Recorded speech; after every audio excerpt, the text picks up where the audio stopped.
Now, you have all heard the term that imitation is the sincerest form of flattery, which is true. But what about when imitation goes too far? Now, this is by no means a medical or psychological diagnosis. This is just an observation from someone on the outside looking in. Many of you have often heard the term personality disorder. Well, part of personality disorders is something called mirroring. Now, mirroring is not looking in a mirror. Mirroring is actually when another person takes on someone else's persona by mimicking or imitating their behavior. And this can get really serious, and when it happens to the extreme in some cases, people lose their lives. So mirroring is pretty much copying someone's characteristics and their traits and their behaviors.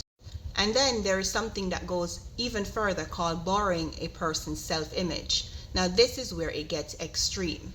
Now this usually occurs when the person who is doing it has a distorted self-image of themselves or a vacant image of themselves. So they have to replace that with one that they think is ideal. Now this can take on several different aspects in terms of following the person's how they walk, how they talk, how they dress, even copying how they cut their hair, even copying their entire lifestyle, buying the same color car, living in the same type of house, everything. Even wanting to take over the person's life, becoming that person, and that is when it becomes very extreme. Now in the beginning, this borrowing the image usually starts off subtle.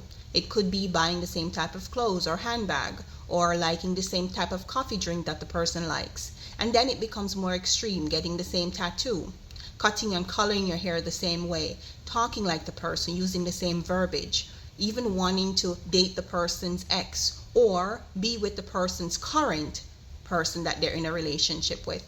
It doesn't matter. It usually escalates and it never ends well. In severe cases of this, some of the people have even gone as far as to call themselves by the name of the person who they're copying.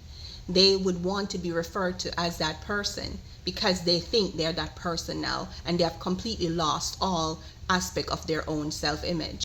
A movie that depicts this very ideally is Single White Female. The character moves in and literally takes over the person's life. Boyfriend, house, haircut, job, everything. So while it might be nice to find someone who imitates you and copies you a little bit, please look out for those who take it a little too far and make you feel uncomfortable. Let me know if you want to hear more.